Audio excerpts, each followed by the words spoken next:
Hey guys, Infidel1258 here. Today I want to talk to you about the idea that Splinterlands would partner with some sort of movie studio to create a new mini pack set for card release. I'm not convinced this would be a good idea. I'm not convinced our community has the funds sitting on the sidelines with which to deploy to buy a new pack set, but I'm also not convinced that the caliber of intellectual property that would probably be accessing us and seeking partnership at this season of time in a bear market would be like the AAA list that I would want to see partnerships happening. Now, I'm not saying I'm against partnerships. I'm not even saying they have to be amazing, but I am saying in a bear market, let's be discerning about the sort of products that we're releasing because our community is already probably very financially stretched. I want to talk more about these concepts and this topic in depth in this video. And this is a live clip from my audience, members only audience from a recent live event. If you want to be present while I record these things and suggest content or conversation for us to walk through, consider becoming a member of my YouTube channel, and then you'll be present at these live events. Thanks guys for your time and attention. I hope you have an amazing day. God bless. Because I heard through the grapevine, generally speaking, what the topic was. The idea that there would be some partnership dealing with some movie studio and having some pack issuance where they would be issued for $5 to $10 per pack. And there'd be maybe 2 million packs of these cards. There's a lot to talk about there. Let's spend some time talking about this. I'd love to hear your guys' thoughts too. So drop some comments on, good, bad, ugly. I have concerns, but I also, of course, like sort of partnerships. I think, with partnerships, you have an opportunity for more exposure, for new communities to grab attention to Splinterlands. I think if you get cool intellectual property that is, collectible especially from like a collectible community, I could see real interest sparking in a connection sparking between those communities. Things that would be interesting to me would be like Marvel, for instance, or DC, or I guess other, if there's, how could there possibly, can't picture it being something like Disney or something like Marvel. That's just too massive. And Disney is Marvel and Disney is DC comics. I don't know, but something like that where it's like a collectible, you can picture, in the old days, I've collected superhero cards and I loved it. So that would be a really exciting partnership and would really work in my minds in some sense within the Splinterlands ecosystem and realm. So partnerships are exciting. That's part of my initial response. But I have apprehension also. My apprehension would come out of, looking at what's happened previously with Waka and how, that was pretty an unceremonious, let's say, result. Let's just leave it there. It wasn't what we wanted it to be, but it is cool. It is, even to this day, like Waka is a talking point. I think, and that person, whoever the artist or whatever, like I'm sure they made money. So, was it an amazing, impressive entrance between these partnership? Maybe not, because the card's not super overpowered in the system. But it's still a cool thing that happened. And I think money was made by both parties, even if it wasn't sold to the place where we thought it was. They burnt, I think a few hundred copies of that card. So partnerships are great. I love the idea of it. My apprehension comes more out of two things. One, the value that we have in this bear market moment to commit to a new pack set entirely above and beyond what we're already expecting and committing to. There's the laundry list of things I can buy already is big enough. I don't have more room for another pack set. And I really feel most people think the same way. And I'm not saying none of it would sell. I actually think it depends on how amazing the cards are. It depends on how, expensive the packs are. It depends on the coolness of the intellectual property and the partnership that's being brought. But even if everything is optimal, just ideal, I have to say, I think most people are tapped out to the point where between getting ready for land and wanting more SPS and this DCB opportunity right now, and, the cards being at a really reduced price right now, and Tower Defense is getting going, and GLG's trying to spark more pack sales through their own, their own proposal where they're going to increase maybe the amount of airdrops of GLX to those pack holders. It's just like there's so many things vying for my attention and my dollar. I'm not convinced we have the margin at this moment for another 2 million packs at $5 a piece or $10 a piece. I almost think we're talking like 500,000 packs is what I would imagine as like a ceiling. And I'm saying like make them ultra, what's the word? Ultra, what's the word? Like limited, rare, limited rare.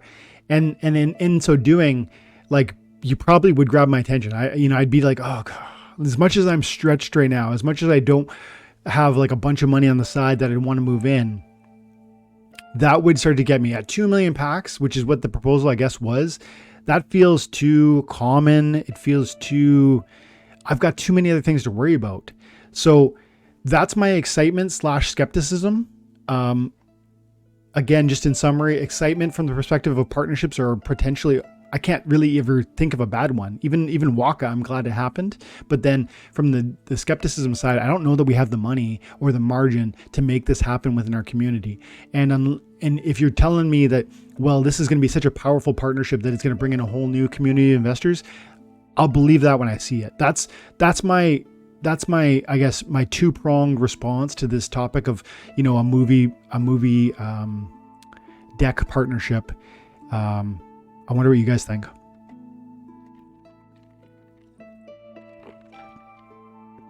Deus, I did watch that battle you messaged me about Martyr, but the only thing was the Martyr didn't end up making your it helped, but I was hoping it was going to come down to your one last card, and the Martyr made all the difference. That would be a really cool feature video. Rick on the Mountain, crossover plays like that never seem to work out well for anybody. Not the game, not the IP, not the players. I don't know if I agree with that. I mean, they often end up being like kind of kitschy or kind of, what's another word? Like they're not super important to either side. I see your argument. Like it's not like you can't picture a new partnership end up being pivotal to the core of what Splinterlands is. And I also can't imagine the important conversation, the partnership being so pivotal to whatever movie studio either. But I think I kind of, subscribe to the adage, like no publicity is bad publicity. Even when it's like, hey, Waka sucks. We hate Waka. How embarrassing was that? Well, first of all, it sold lots of copies, not as many as it could have, but man, it was not nothing, man. It was a fair amount of money. And so I think just rarity is the concern.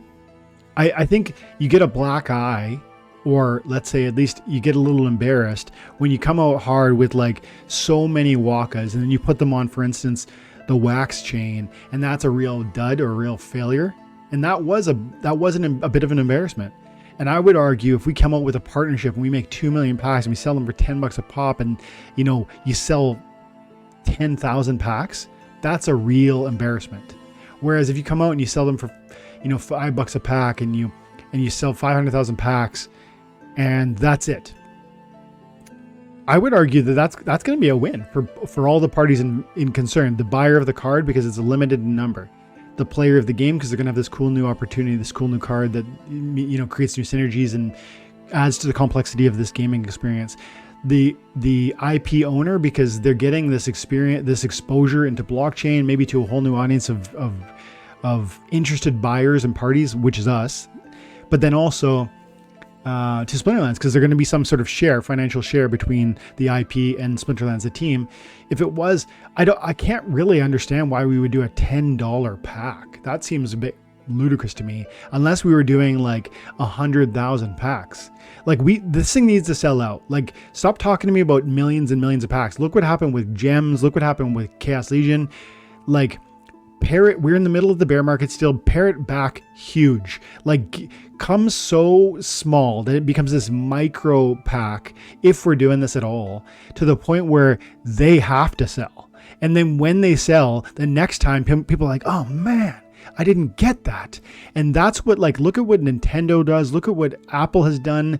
Like, this is what big companies do. They create scarcity within their new products that drive FOMO in the purchaser, which spark, runs at the door to get your new PS5 or your new Nintendo unit or your new, iPhone. But when there's just an abundance and people can sit back and wait, that is going to lead to, let's burn some of these packs. And that's a bit of an embarrassment from a partnership standpoint. I don't understand why 2 million is even on the table.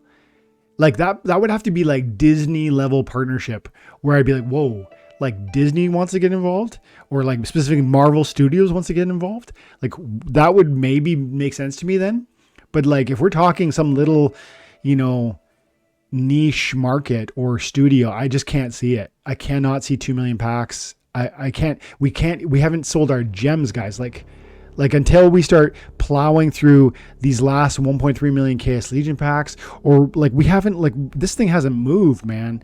Are we saying that we have the appetite and the capacity to sell, to not sell Chaos and not sell Rift Watchers, and then suddenly to sell, this new studio package? I don't buy it, but that's my skepticism that comes largely out of not knowing the partnership, and that could change everything once I knew the partnership. Oh, it's at Aggie? Okay. They said in the town hall a long time ago that they were working on a game or something with Universal or Paramount. Yeah, they did do that. There's also music, that music partnership we talked about. I don't know if that would be part of it. Rick on the Mountain, that Spawn. Yeah, Spawn was mentioned. And Waka, the Universal Music, and so on and so forth. Yeah. So you're skeptical out of the kind of the history that we've walked through. I get it, Rick. The skepticism seems largely justified, let's say.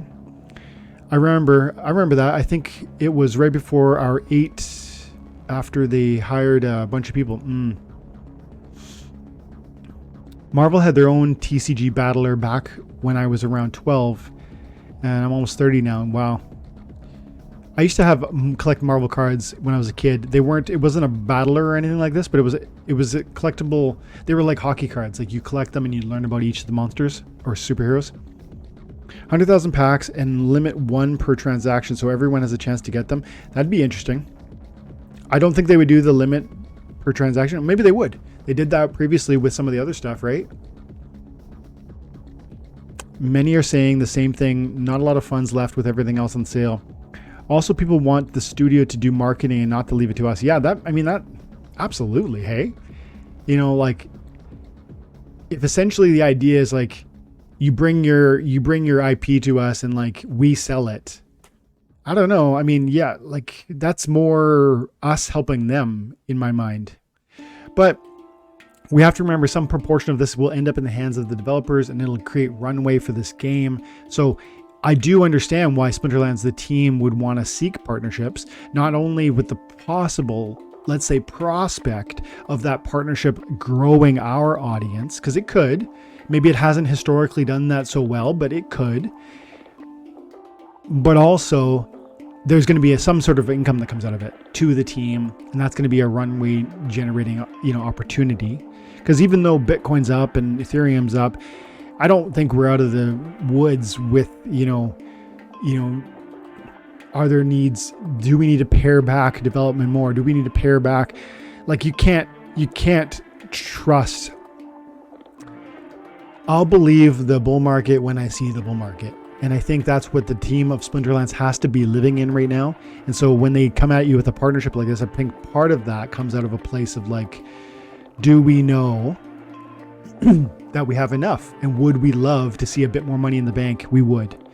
So if we got a cool name, a big name studio that is interested, let's talk about it. And I think that's a good idea. I like that conversation. Off to work. Take care. We'll catch up later. Appreciate you gathering. Paul, our onboarding still sucks aside from Nifty. Yeah, man. Onboarding is a big barrier. And I talked about that in a recent video where I was responding to a bit of a criticism from someone. You guys probably saw the video where we talked about how I'm bullish on SPS, and long term I really still am, and even maybe more so today because I've seen some of the other content creators talking about how they're going to be selling SPS, and that always makes me feel, when other big names are talking like, oh, it's time to sell, that just feels like a capitulation type moment. So I'm not buying a bunch of SPS today or anything like this, but I continue to be strongly bullish for where that's going in the future. And when I have money, I will acquire more. But like I said, I'm stretched quite thin with all the different resources. I bring it up here because out of that conversation for why I'm bullish on SPS, you know that there was a comment that said, be careful, Dwayne. You don't want to imply something about SPS's future price that lets newbies ape in. And you guys know this is a huge problem. They can't ape in. And I don't want people to make foolish decisions with their money and be kind of tricked into buying big, packages of SPS or anything in Splinterlands ecosystem. I don't want them to be tricked into that. I want them to knowingly and excitedly, find their way into the game and then buy assets. But I don't want to, convince you to buy SPS. But I do think it's going to go up, and I feel I can say that confidently without knowing or without thinking I'm going to trick someone into aping in, because there are just too many barriers, as you pointing out, Paul. Between, like, you talk about onboarding into the game, you have to understand you need a Hive account to get a Splinterlands. They are the same thing. Hive account is a Splinterlands account, or a Splinterlands account is made into a Hive account. And that is a place where, conceivably the data of your cards is stored. And it doesn't exactly work that way because the centralized control of how this game works currently. But ultimately, it will be this decentralized thing run by validator nodes, which is tracked through the blockchain. And so in that sort of decentralized storage of data, you are going to need to understand blockchain in order to experience this game. And that's why the barriers you're talking about from getting people into the game are the same barriers I'm talking about when we talk about understanding, the tokenomics and investing in it and all of that. Like, how do I navigate exchanges? How do I get KYC? Why do I have to do KYC on this exchange? And why doesn't that exchange not have, all the resources I have, and I have to go buy here and move it there and sell it here? And then I have fees at every level. And what is slippage and on and on and on. There's just too many barriers to like the new person, really. Yep, Rick agrees. It sounds like a smaller number of cards, only 500,000 packs is ideal. I mean, I think so. If we were going to do a studio partnership, like how is 2 million the number that we're talking about? I'm really astonished to hear that. And again, I didn't read the post. I just was listening to, shout out to Aftersound. I was listening to him and Foya this morning, and they were mentioning it. And I think he said 2 or 3 million packs. I can't for the life of me imagine that we would be able to sell those at $5 or $10 a pack. Does anybody think we could sell those? I mean, how are we not selling out of Riftwatchers? How are we, especially with how, recently Chaos Legion has been spiking, right? Because the price has been spiking. Let's go other items. We went from $1.50 up to $2.40 right now. That's pretty impressive. We're almost sold out of this thing. How are we not, you know what I mean? Like, there's arguments for, there's other fish to fry and they're not moving. I'm interested in nightmare packs. I'm interested in assets from Splinter Forge. I'm interested in these land potion packages or whatever they're called. So I don't buy that we have a whole swath or a community of people with resources that are just sitting on the side ready to dive in. I don't buy it.